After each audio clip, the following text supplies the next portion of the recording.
नमस्कार दोस्तों, SN electrical academy के यूट्यूब चैनल पे आप सभी का स्वागत है। दोस्तों, आप सबको पता होगा कि निरंतर यूपीपीसीएल टीजी2 के न्यूमेरिकल क्वेश्चनों को स्पेशल हमने आपके बीच ला रहे हैं और ये हमारा उसी का पार्ट नंबर 7 है। इससे के पहले के पार्ट को यदि आप नहीं देख पाए हैं तो चैनल पे जाइए, वहाँ पे प्लेलिस्ट बनी हुई है स्पेशल न्यूमेरिकल सीरीज़ यूपीपीसीएल टीजी2 के नाम से, वहां से कंप्लीट वॉच कर सकते हैं।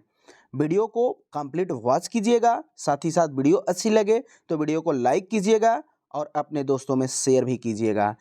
और जो भी स्टूडेंट चैनल पे पहली बार होंगे प्लीज़ चैनल को सब्सक्राइब ज़रूर कर लेंगे, साथ ही साथ बेल आइकन को भी प्रेस कर लेंगे ताकि जब भी इस चैनल पे कोई वीडियो अपलोड हो तो उसका नोटिफिकेशन आपको मिल सके।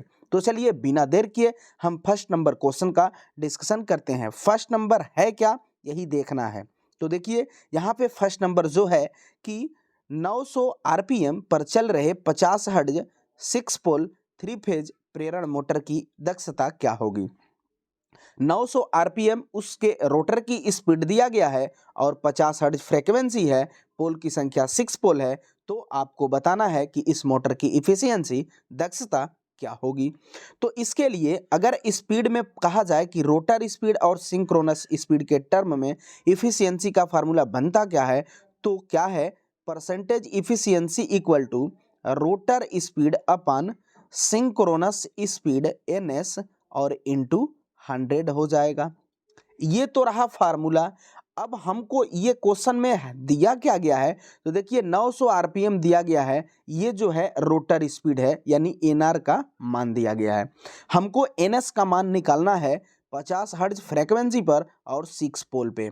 तो उसके लिए formula NS equal to 120 F upon P हो जाएगा। अब यहाँ पे मान पुट करेंगे तो 120 इंटू फ्रीक्वेंसी, देखिए यहाँ पे दिया गया है 50 हर्ट्ज अपन पोल कितना है 6 पोल है, तो यहाँ 6 कर देंगे। 6 दूनी का 12 2 हो जाएगा ना, और 20 और इंटू 50 कितना हो जाएगा 1000 हो जाएगा। इसका मतलब हुआ कि इसकी सिंक्रोनस स्पीड कितनी है 1000 है। अब इसी में मान पुट करना है, तो देखिए मान भरते हैं यहीं पे। रोटर स्पीड यहाँ पे दिया गया है तो रोटर स्पीड कितना है 900 है, अपन सिंक्रोनस स्पीड अभी हमने निकाला 1000 हो जाएगा, इनटू परसेंटेज का 100 हो जाएगा। अब यहाँ पे देखिए ये 2 जीरो से ये 2 जीरो कैंसिल आउट हो जाएंगे और फिर यहाँ पे एक जीरो बचा तो ये 1 से 0 कैंसिल आउट हो जाए, यानी यहाँ क्या बचा 90 बचा। यानी दक्षता इस मोटर की कितनी हुई 90%, 90% हुई। ऑप्शन नंबर बी में दिया गया है, इसलिए ऑप्शन नंबर बी सही आंसर हो जाएगा। अगला क्वेश्चन, अगला जो क्वेश्चन है ये इलेक्ट्रॉनिक्स से क्वेश्चन है प्यारे साथियों। सेकंड नंबर, इसमें क्या कहा जा रहा है इस सेकंड नंबर क्वेश्चन में कि बीजेटी यानी बाइपोलर जंक्शन ट्रांजिस्टर एम्पलीफायर के संबंध में अल्फा का मान क्या होगा यदि बीटा बराबर 49 के बराबर हो। कहने का मतलब है कि क्वेश्चन में आपको अल्फा का मान पूछा गया है, अब बीटा का मान आपको दिया गया है कितना 49 यानी 49 दिया गया है। तो आपको बीटा का मान अल्फा का मान कैलकुलेट करना है। अब अल्फा और बीटा के रिलेशन में फार्मूला क्या है कि alpha equal to beta upon 1 plus beta होता है। अब इसी में हमको मान पुट करना है, तो देखिए बीटा का मान यहाँ 49 है तो यहाँ पे रख देंगे 49 अपान 1 प्लस क्या कर देंगे बीटा का मान फिर 49 हो जाएगा। तो अब ये क्या बन जाएगा 49 तो ऊपर रहेगा लेकिन नीचे 49 प्लस 1 50 हो जाएगा। क्लियर। अब देखिए अंश में 49 है, हर में 50 है, तो कोई कैलकुलेशन आसान करने के लिए हम ऐसा करते हैं ना कि ऊपर भी 2 से गुणा कर देते हैं और नीचे भी 2 से गुणा कर देंगे। जब एक ही मान को हर में और अंश में दोनों से गुणा किया जाए तो फिर मान में अंतर नहीं आएगा और मेरा कैलकुलेशन जो है ना प्यारे साथियों आसान हो जाएगा। अब देखिए 49 में 2 से जब आप गुणा करेंगे तो कितना हो जाएगा 98 हो जाएगा। 49 दूनी का 98 हो जाएगा। क्लियर। अब ये 50 दूनी का 100 हो जाएगा, तो नीचे यहाँ पे 100 लिख देंगे। अब देखिए नीचे में 2 जीरो है ना, तो इसका कैलकुलेशन करेंगे तो 2 अंक के बाद दशमलव लगा देंगे, यानी 98 के पहले आ जाएगा दशमलव, यानी क्या कर सकते हैं 0.98 हो जाएगा। Clear? Option number D correct answer हो जाएगा। उम्मीद करेंगे आप सब प्यारे साथियों को ये क्वेश्चन समझ में आया होगा। फिर भी कोई डाउट होता है तो हमें कमेंट बॉक्स में ज़रूर कमेंट कीजिएगा, नेक्स्ट पार्ट में फिर हम इसका एक्सप्लेन आपके बीच ज़रूर कर देंगे। और आप सबको पता भी होना चाहिए बीटा का जो मान है वह 0.98 रहा। अगला क्वेश्चन, अगला जो क्वेश्चन है बेहतरीन क्वेश्चन है, इसको ध्यान से आप सब देखिएगा। इसमें है क्या कि 3 फेज इंडक्शन मोटर में परिणामी फ्लक्स किसी भी चरण के कारण फ्लक्स के अधिकतम मान का डॉट डॉट होता है। 3 फेज इंडक्शन मोटर में जो रिजल्टेंट फ्लक्स होता है वह मैक्सिमम फ्लक्स का कितना गुना हो सकता है, आपको आंसर करना है। फास्ट सभी विद्यार्थी करें। तो ध्यान दीजिएगा, 3 फेज इंडक्शन मोटर में जो रिजल्टेंट फ्लक्स होगा वह मैक्सिमम फ्लक्स का कितना होता है, तो 1.5 गुना होता है। और यही चीज ऑप्शन नंबर बी ए में दिया गया है 1.5 गुना। ऑप्शन नंबर ए बिल्कुल करेक्ट आंसर हो जाएगा। इसमें 3 फेज के टर्म में कुछ एक्स्ट्रा फैक्ट बनते हैं, आपको हम बताने का प्रयास करते हैं। देखिए, अगर इसमें कहा जाए 3 फेज इंडक्शन मोटर में कि फुल करंट का मान कैसे हम निकालेंगे, फुल करंट जो होती है वह एचपी का 1.5 गुना होती है। ये ट्रिक है, अगर क्वेश्चन में कहीं एचपी दे दिया गया हो तो उसका 1.5 गुना निकाल दीजिए तो वो फुल करंट हो जाएगी। इसके बाद एक और क्वेश्चन बनता है कि स्टार्टिंग करंट कैसे कैलकुलेट करेंगे। स्टार्टिंग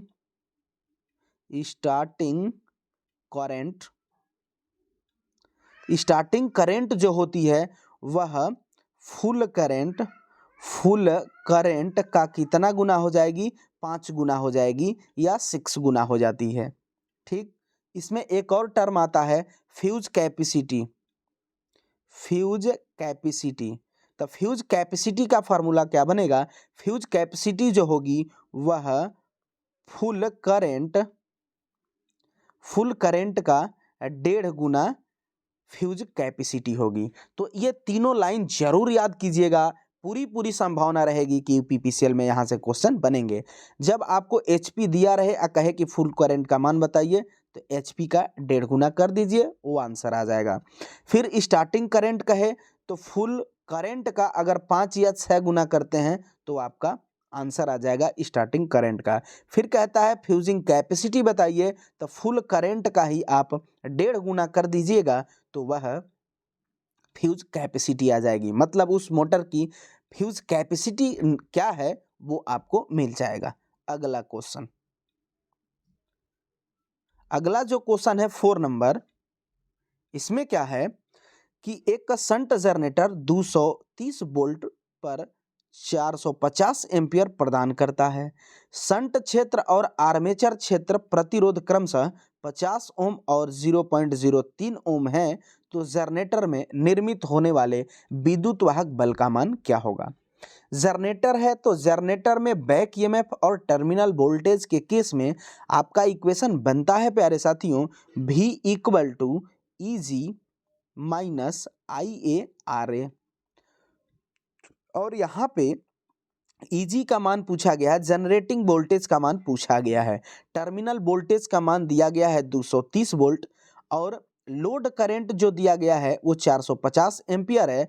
शंट फील्ड का रजिस्टेंस जो है 50 ओम है और आर्मेचर का जो रजिस्टेंस है वो इतना है। तो पहले देखिए हम देख लेते हैं कि मान इस इक्वेशन में किसका है और किसका हमको निकालना पड़ेगा। तो देखिए टर्मिनल वोल्टेज तो दिया गया है, इसके बाद शंट का आर्मेचर का जो रेजिस्टेंस है यहाँ पे ये दिया गया 0.4, लेकिन हमको आर्मेचर करंट निकालनी पड़ेगी। तो जनरेटर के केस में आर्मेचर करंट होती क्या है, तो वो देखिए armature current equal to load current plus shunt field current हो जाती है। लोड करंट क्वेश्चन में प्यारे साथियों दिया गया है 450 प्लस शंट फील्ड करंट। अब कैसे निकालेंगे, तो शंट फील्ड करंट निकालेंगे तो shunt field current equal to terminal voltage. अब टर्मिनल वोल्टेज शंट जनरेटर में क्या है कि जो लोड के क्रॉस होता है, जो आर्मेचर के क्रॉस का होता है, वही शंट फील्ड वाइंडिंग के क्रॉस होता है, क्योंकि इसका कनेक्शन जो होता है आपस में पैरेलल बनता है। अब पैरेलल में हम सब जानते हैं कि वोल्टेज जो होती है वो समान होती है। तो शंट फील्ड करंट यहाँ से निकालेंगे तो शंट फील्ड का एक क्रॉस वोल्टेज, तब यहाँ पे देखिए वोल्टेज है क्या, तो यहाँ पे वोल्टेज 230 वोल्ट दिया गया है अपान शंट फील्ड का रेजिस्टेंस जो है यहाँ देखिए 50 ओम दिया गया है, तो 50 कर देंगे। ये 0 से 0 कैंसिल आउट हो जाएगा और 23 में अब 5 से गुणा करेंगे तो 5 चौका 20, 5 छक्का 30, 4.6 एम्पियर आएगी। ये क्या आया, शंट फील्ड करंट आई। तब यहीं पे रख दीजिए। अब यहाँ पे जनरेटर के केस में क्या है फार्मूला, आर्मेचर करंट बराबर load current plus shunt field current. Load current तो क्वेश्चन में दिया था 450, अब शंट फील्ड करंट हम निकाले हैं 4.6। तो इसमें जब आप जोड़ेंगे तो आर्मेचर करंट का मान कितना हो जाएगा, 450 प्लस 4 यानी 454.6 बन जाएगा। अब क्या करेंगे कि यहाँ पे देखिए टर्मिनल वोल्टेज दिया गया है कितना, 230 दिया गया है। इजी हमको निकालना है माइनस हमने आर्मेचर करंट निकाल दिए हैं कितना, तो 454.6 इंटू यहाँ पे पॉइंट है इंटू आर्मेचर का रेजिस्टेंस। तो आर्मेचर का रेजिस्टेंस यहाँ पे देखिए दिया गया है 0.03 दिया है। जब आप इसमें गुणा करेंगे 454.6 और 0.03 में, तो इसका जो मान आएगा वह 13.638 आएगा। अब देखिए यहाँ पे इधर ये माइनस में है ना, क्योंकि इक्वेशन में माइनस है, तब इसको इस साइड लेके जाएंगे तो ये प्लस में हो जाएगा। तब प्लस का मतलब है कि 230 में 13 दशमलव इतना जोड़ दें, तो देखिए 230 इसमें 13 सीधा जोड़िए तो कितना हो गया 243 अब 0.6। अब यही चीज ऑप्शन नंबर डी में दिया गया है 243.6। Option number D correct answer हो जाएगा। ये बेहतरीन क्वेश्चन है और ये यूपीपीसीएल जेईई में पूछा गया क्वेश्चन है। अगला क्वेश्चन, अगला जो है 5 नंबर क्वेश्चन कि एक 220 वोल्ट दिष्ट धारा मशीन का आर्मेचर रेजिस्टेंस 0.5 ओम है। यदि पूर्ण लोड आर्मेचर धारा 20 एम्पियर है तो प्रेरित विद्युत वाहक बल की गणना करें जब मशीन मोटर के रूप में कार्य करती हो। तो मोटर के रूप में इक्वेशन बनता क्या है, बैक ईएमएफ और टर्मिनल वोल्टेज के केस में तो V इक्वल टू मोटर के केस में EB प्लस IaRa होता है। अब यही चीज जनरेटर में माइनस हो जाती है। अब यहाँ पे देखिए टर्मिनल वोल्टेज 220 वोल्ट दिया गया है, आर्मेचर रेजिस्टेंस 0.5 दिया गया है और आर्मेचर धारा जो है 20 एम्पियर दी गई है। तो यहाँ पे हमको बैक ईएमएफ EB का मान कैलकुलेट करना है। टर्मिनल वोल्टेज का मान पुट करते हैं 220 इक्वल टू EB कैलकुलेट करना है प्लस आर्मेचर करंट देखिए यहाँ पे 20 एम्पियर दिया गया है इनटू आर्मेचर रेजिस्टेंस कितना है 0.5 कर देंगे, यहाँ पॉइंट है। अब ये 20 हो जाएगा इक्वल टू EB प्लस, अब इसमें क्या करेंगे तो 20 5 100 हो जाएगा और इसमें एक अंक के बाद दशमलव था तो इसमें एक अंक के बाद दशमलव काट देंगे। अब यहाँ पे हमको मान कितना मिला 10। अब इसको इस साइड जब लेके आएंगे तो माइनस हो जाएगा ना, तो 220 माइनस 10 हो जाएगा। कितना हुआ 220 माइनस 10 210। EB का मान कितना हुआ 210 वोल्ट। ऑप्शन नंबर ए में दिया गया है 210 वोल्ट। ऑप्शन नंबर ए सही आंसर हो जाएगा। अगला क्वेश्चन, अगला जो क्वेश्चन है 6 नंबर, इसमें क्या है कि डुप्लेक्स वेव बाउंड 6 पोल दिष्ट धारा मशीन में आर्मेचर के माध्यम से समांतर पथों की संख्या क्या होगी। डीसी मशीनों में प्यारे साथियों आर्मेचर पर वाइंडिंग में लैप और वेव ज़्यादा चलते हैं। अब इसमें कंडीशंस है, हम दोनों के बारे में कंप्लीट समझाने का आपको प्रयास करते हैं। एक तो हो गई लैप वाइंडिंग और एक हो गई वेव वाइंडिंग।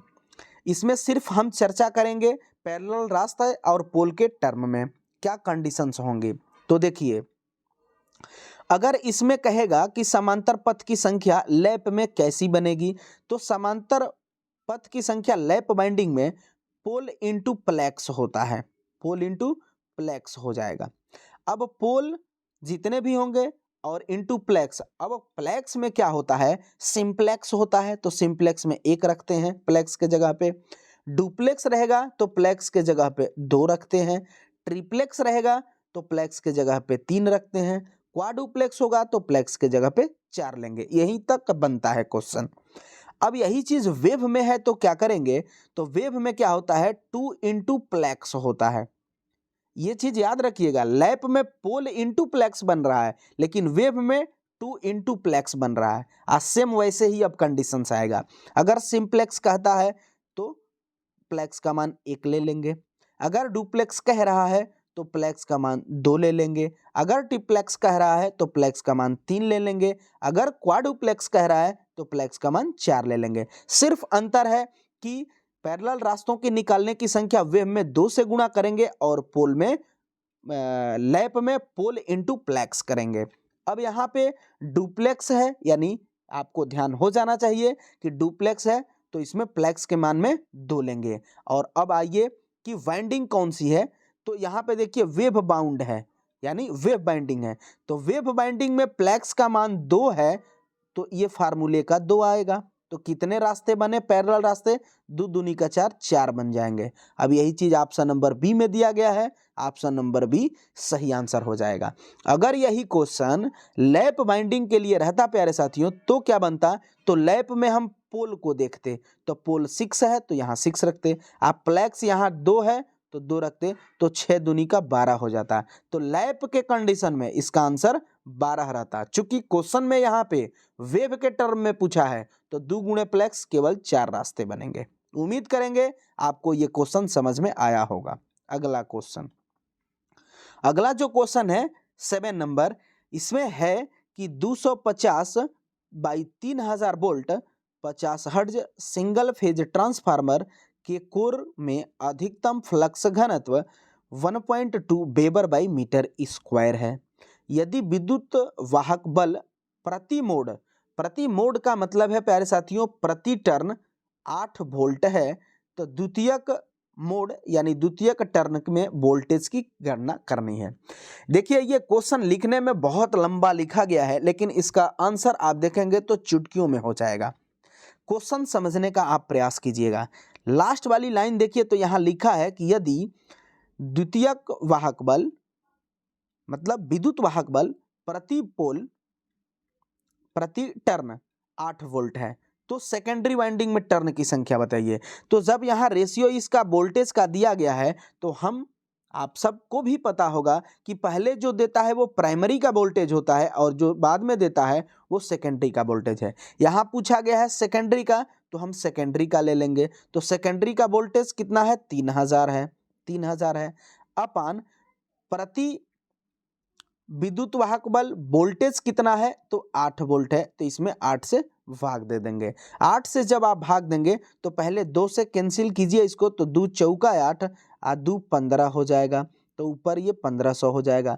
फिर 2 से जब कैंसिल करेंगे तो 2 दूनी का 4 और ये कितना हो जाएगा 750, 750 हो जाएगा। जब इसको फिर 2 से कैंसिल करेंगे तो 2 तिहाई 6, 2 दूनी का 4 और 2 तिहाई 6, 1 बचा 15, 2 7 14 और 2 5 10, 375 टर्न आएगा। ऑप्शन नंबर डी सही आंसर हो जाएगा। अगला क्वेश्चन, अगला जो क्वेश्चन है 8 नंबर, इसमें है कि यदि सीटी यानी करंट ट्रांसफार्मर की रेटिंग 100 एम्पियर बाई 5 एम्पियर हो तो गुणक घटक के का मान क्या होगा।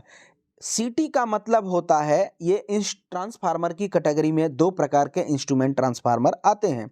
एक आता है सीटी जिसे हम करंट ट्रांसफार्मर कहते हैं और एक आता है पीटी, इसे हम पोटेंशियल ट्रांसफार्मर कहते हैं।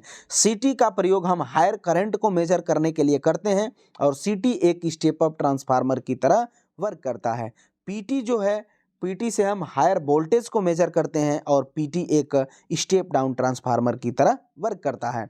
अब इसमें गुणन फैक्टर बोला है सीटी का, तो सीटी के आप सेकेंडरी वाइंडिंग में एम्पियर जानेंगे तो कितना का रहता है, 1 एम्पियर या 5 एम्पियर का चलता है इसका। तो इसमें देखिए रेटिंग जो दिया गया है 100 एम्पियर और सेकेंडरी में 5 एम्पियर दिया गया है। 5 दूनी का 10 कितना हुआ, 20 हुआ, यानी गुणक घटक जो आया के का मान वो 20 होगा। ऑप्शन नंबर बी में दिया गया है 20, इसलिए ऑप्शन नंबर बी सही आंसर हो जाएगा। अगला क्वेश्चन 9 नंबर जो क्वेश्चन है इसमें है कि कोई DC shunt generator 220 volt terminal voltage पर भार को 15 एम्पियर प्रदान करता है, करंट प्रदान करता है 15 एम्पियर। शंट फील्ड प्रतिरोध 220 ओम है, तो फिर आर्मेचर धारा का मान ज्ञात कीजिए। अब आर्मेचर धारा का मान ज्ञात किया जाता है तो उसका आर्मेचर धारा, लोड करंट और शंट फील्ड करंट के बीच इक्वेशन बनता है। जनरेटर के केस में armature current equal to load current plus shunt field current बनता है। अब यहाँ पे देखिए, तो यहाँ पे लोड करंट का मान दिया गया है 15 एम्पियर, शंट फील्ड करंट का मान नहीं दिया गया है, तो शंट फील्ड करंट का हम मान ज्ञात करेंगे। तो शंट फील्ड करंट का जब हम मान ज्ञात करेंगे तो shunt field current equal to terminal voltage या शंट फील्ड वाइंडिंग के across voltage upon shunt field का रेजिस्टेंस।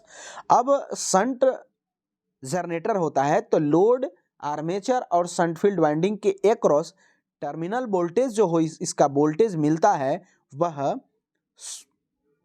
बराबर मिलता है। क्यों? क्योंकि इसका जो कनेक्शन बनता है वो आपस में ये पैरेलल में होते हैं, तो सभी के एक्रॉस वोल्टेज सेम हो जाती है जो इसके लोड के एक्रॉस होती है या सप्लाई के एक्रॉस होती है।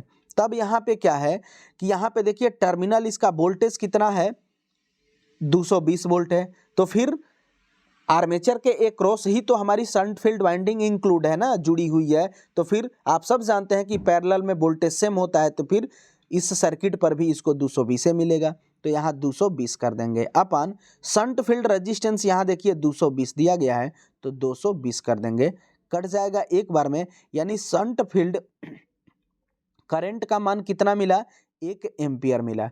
अब यही लोड करंट देखिए यहाँ पे 15 एम्पियर दिया है तो 15 रख देंगे, प्लस शंट फील्ड करंट हमने निकाला 1 एम्पियर तो 1 रख देंगे, दोनों 15 और 1 जोड़ेंगे 16 एम्पियर हुआ। ये किसका मान हुआ, आर्मेचर करंट का, यही पूछा गया था, तो ऑप्शन नंबर सी सही आंसर हो जाएगा 16 एम्पियर। अगला क्वेश्चन, अगला जो क्वेश्चन है 10 नंबर की HRC फ्यूज का फ्यूजिंग घटक क्या होता है। HRC का मतलब होता है हाई रैप्चरिंग कैपेसिटी फ्यूज, इसका फ्यूजिंग फैक्टर जो होता है 1.1 होता है। ऑप्शन नंबर डी में दिया गया है 1.1, ऑप्शन नंबर डी सही आंसर हो जाएगा। प्यारे साथियों, फ्यूजिंग फैक्टर का फार्मूला जो होता है वह मिनिमम फ्यूजिंग करंट अपन रेटेड फ्यूजिंग करंट होती है, और किसी भी फ्यूज का जो फ्यूजिंग फैक्टर होता है वह सदैव 1 से अधिक ही होता है। अगला नंबर क्वेश्चन,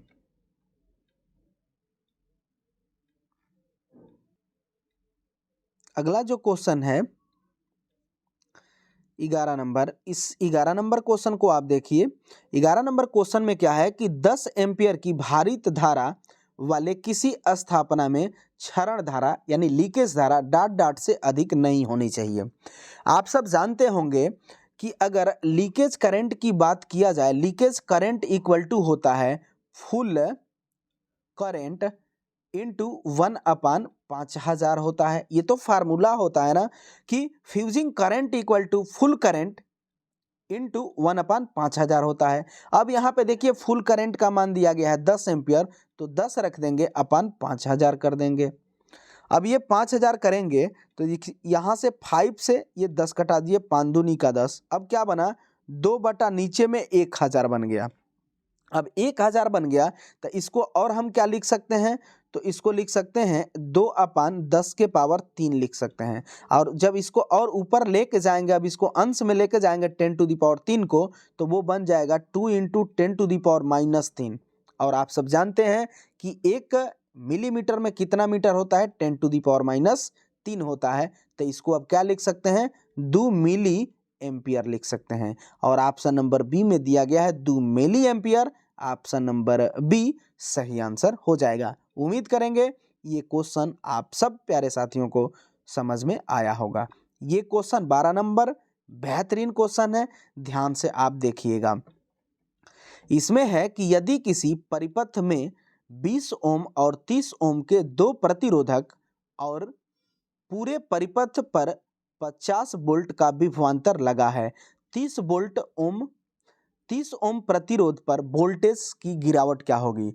इसमें थोड़ा सा कुछ हिडन रह गया है। क्या हिडन रह गया है कि जो दो रजिस्टेंस हैं 20 ओम के 30 ओम के, ये आपस में सीरीज में इंक्लूड हैं, ऐसा क्वेश्चन में दिया था। इसके बाद इन दोनों के अक्रॉस जो वोल्टेज दिया गया था, टोटल अप्लाइड वोल्टेज, वो 50 वोल्ट दिया गया है। तो कह रहा है कि 30 ओम के रेजिस्टेंस पर वोल्टेज का ड्रॉप क्या होगा। अब यहाँ पे देखेंगे, पहले सर्किट इसका हम बनाते हैं और वहाँ से आपको समझाते हैं। यहाँ पे हम वोल्टेज डिवाइडर रूल लगाएंगे। तो यहाँ पे पहले सर्किट हम देखते हैं। ये सर्किट है और यहाँ पे ये इसका सोर्स वोल्टेज हो जाएगा, यही 50 वोल्ट है। पहला जो रेजिस्टेंस है वो 20 ओम का है और दूसरा रेजिस्टेंस जो है 30 ओम का है। और आप सब जानते हैं कि सीरीज सर्किट में वोल्टेज जो होता है, वोल्टेज का बंटवारा हो जाता है।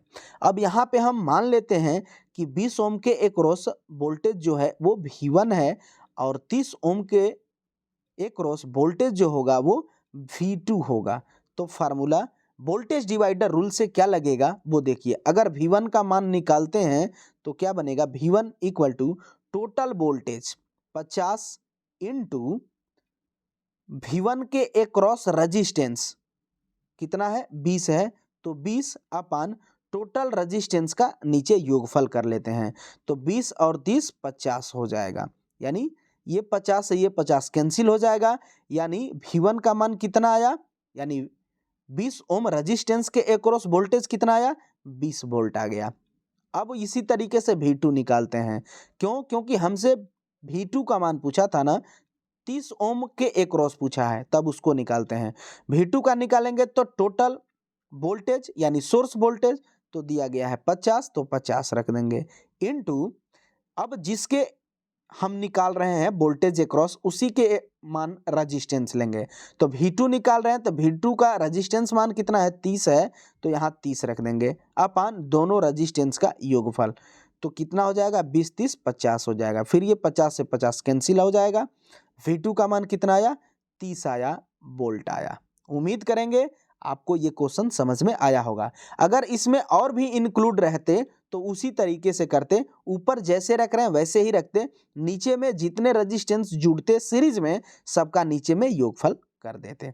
और इसका वीडियो क्लास भी मैंने प्यारे साथियों चैनल पे पढ़ाया हुआ है, वहाँ से भी सब पे पढ़ाया है, सब पे बताया है, रेजिस्टेंस पे, इम्पीडेंस पे, इंडक्टर पे, कैपेसिटर में, चालकता पे, सब पे हमने वोल्टेज डिवाइडर रूल को लगा करके कंप्लीट दिखाया हुआ है। तो यहाँ पे 30 वोल्ट होगा, ऑप्शन नंबर सी सही आंसर हो जाएगा। अगला क्वेश्चन,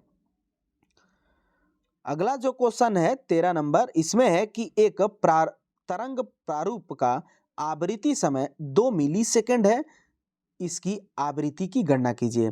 तो फ्रीक्वेंसी समानुपाती 1/t ये फार्मूला होता है। फ्रीक्वेंसी है, इसका मात्रक हर्ट्ज होता है, और टी ये टाइम है, आवर्तकाल इसे बोलते हैं, टाइम ऑफ पीरियड भी बोला जाता है, इसका मात्रक सेकंड होता है, और इसी को कैलकुलेट करना है। तो 1/, देखिए फ्रीक्वेंसी पूछा गया है, टाइम पीरियड हमको दिया गया है 2 मिली सेकेंड। अब मिली सेकेंड को क्या करेंगे, तो 10⁻³ लिख सकते हैं। अब इसको ऊपर हम लेके चले जाएंगे, तो ऊपर लेके जाएंगे तो क्या होगा, पॉजिटिव हो जाएगा ना, नीचे में अगर निगेटिव है तो इसको खोल देंगे तो 1000 हो जाएगा अपान 2 हो जाएगा। अब 2 से 10 कटाएंगे 5 बार में तो कितना आ गया, 500 आ गया। हमने क्या निकाला, फ्रीक्वेंसी निकाला, तो इसका मात्रक हर्ट्ज हो जाएगा। Option number D 500 hertz correct answer हो जाएगा। अगला क्वेश्चन, अगला जो क्वेश्चन है 14 नंबर, इसमें है कि एक 100 एम्पियर घंटा दक्षता की बैटरी को 8 एम्पियर की धारा लगभग डॉट डॉट देनी चाहिए। पहले तो देखिए बैटरी में इफ़िशियंसी दो प्रकार की होती है, एक तो होती है एम्पियर घंटा होती है और दूसरी जो होती है वाट घंटा होती है। अब इफ़िशियंसी का दोनों हम फार्मूला प्यारे साथियों आपको बता देते हैं। पहले तो देखिए एम्पियर घंटा इफ़िशियंसी जो होती है वो ज़्यादा होती है कंपेयर टू वाट घंटा के। इसकी इफ़िशियंसी 90 से 95% होती है, किसकी? एम्पियर घंटा की। लेकिन वाट घंटा की इफ़िशियंसी आपसे पूछा जाए तो इसकी इफ़िशियंसी 80% से लेकर के 85% तक होती है। अब रहा कि एम्पियर घंटा का सर फार्मूला क्या बनेगा इफ़िशियंसी का, एम्पियर घंटा इफ़िशियंसी का, तो इफ़िशियंसी एम्पियर घंटा equal to current discharging into घंटा discharging upon current charging into घंटा डिस्चार्जिंग इंटू 100 हो जाता है। ये तो रहा एम्पियर घंटा का। अब फिर हम वाट घंटा का आपको बता देते हैं। तो वाट घंटा में क्या होगा, वाट घंटा में इफ़िशियंसी जब हम निकालेंगे तो इसका क्या हो जाएगा, तो वोल्टेज डिस्चार्जिंग करेंट डिस्चार्जिंग घंटा डिस्चार्जिंग अपन voltage charging into current charging into घंटा चार्जिंग इंटू 100 हो जाएगा। ये तो रहा वाट घंटा दक्षता। अब इफ़िशियंसी क्या है, 100 एम्पियर घंटा दिया गया है। अब कह रहा है कि इस बैटरी से 8 एम्पियर की धारा ली जा रही है, तो वो कितने समय तक हम लेंगे, तो दक्षता इक्वल टू होता है एम्पियर घंटा। अब दक्षता देखिए यहाँ पे दिया गया है कितना, 100, तो 100 एम्पियर हो जाएगा। अब यहाँ पे एम्पियर का मान देखिए यहाँ पे दिया है 8 और घंटा हमको निकालना है। जब 8 से इसमें भाग देंगे तो कितना होगा, 12.5 हो जाएगा। ठीक है, ऑप्शन नंबर डी 12.5 घंटा, डी सही आंसर हो जाएगा। उम्मीद करेंगे आप सबको समझ में आया होगा। अगला क्वेश्चन, इस वीडियो का अंतिम क्वेश्चन, इसमें देखिए क्या कहा जा रहा है कि 5 HP 230 volt DC shunt motor armature resistance 0.2 ओम है, स्टार्टर के बिना धारा डॉट डॉट होगी। एक 5 HP की DC शंट मोटर है और इसमें कहा जा रहा है कि इसका टर्मिनल वोल्टेज 230 है और रेजिस्टेंस आर्मेचर का जो है वो 0.2 ओम है, तो बिना स्टार्टर के ये करंट कितनी लेगी। और आप सबको पता होगा कि डीसी मोटरों में 3 प्रकार के स्टार्टर प्रयोग किए जाते हैं, 2 पॉइंट, 3 पॉइंट और 4 point starter. 2 point starter DC series motor पे प्रयोग किया जाता है और 3 और 4 पॉइंट स्टार्टर शंट और कंपाउंड मोटरों पे प्रयोग किए जाते हैं। यहाँ पे करंट पूछा है तो करंट आई बराबर V/R लगाएंगे। क्यों? क्योंकि पहले ही क्वेश्चन में कहा है कि बिना स्टार्टर की करंट हमको कैलकुलेट करनी है। अब यहाँ पे वोल्टेज देखिए 230 दिया गया है अपन रेजिस्टेंस जो दिया गया है 0.2 है, ये पॉइंट हटाएंगे तो ऊपर 0 बढ़ा देंगे। अब यहाँ से 2 से कैंसिल करेंगे तो 2 एकम 2, फिर 2 एकम 2, 2 एकम 2 और यहाँ 5 हो जाएगा, 2 5 10 और 0 हो जाएगा, 1150 एम्पियर हो जाएगा। यही चीज़ ऑप्शन नंबर ए में दिया गया है 1150, इसलिए ऑप्शन नंबर ए बिल्कुल करेक्ट आंसर हो जाएगा। तो प्यारे साथियों, इस वीडियो में हम इतने ही क्वेश्चन को रखते हैं। आप वीडियो कंप्लीट वॉच कीजिएगा और वीडियो अच्छी लगे तो वीडियो को लाइक कीजिएगा और अपने दोस्तों में प्लीज़, आप सबसे स्पेशल रिक्वेस्ट मैं कर रहा हूं कि आप सब वीडियो प्लीज़ शेयर कीजिए ज़रूर, ताकि अधिक से अधिक स्टूडेंट चैनल से जुड़ें और ये जो न्यूमेरिकल है इसको और अधिक सेशन लंबा इसका सेशन किया जाए। तो आप सबसे रिक्वेस्ट रहेगा कि प्लीज़ वीडियो को ज़्यादा से ज़्यादा लाइक कीजिए और अपने दोस्तों में शेयर भी कीजिए। साथ ही साथ जो भी स्टूडेंट चैनल पे पहली बार होंगे प्लीज़ स्टूडेंट चैनल को सब्सक्राइब जरूर करें। साथ ही साथ बेल आइकन को भी प्रेस कर लें कि जब भी चैनल पे वीडियो अपलोड हो उसका नोटिफिकेशन आपको सबसे पहले मिल सके। तो चलिए इस वीडियो में बस इतना ही, तब तक के लिए bye bye, take care, thanks for watching this video.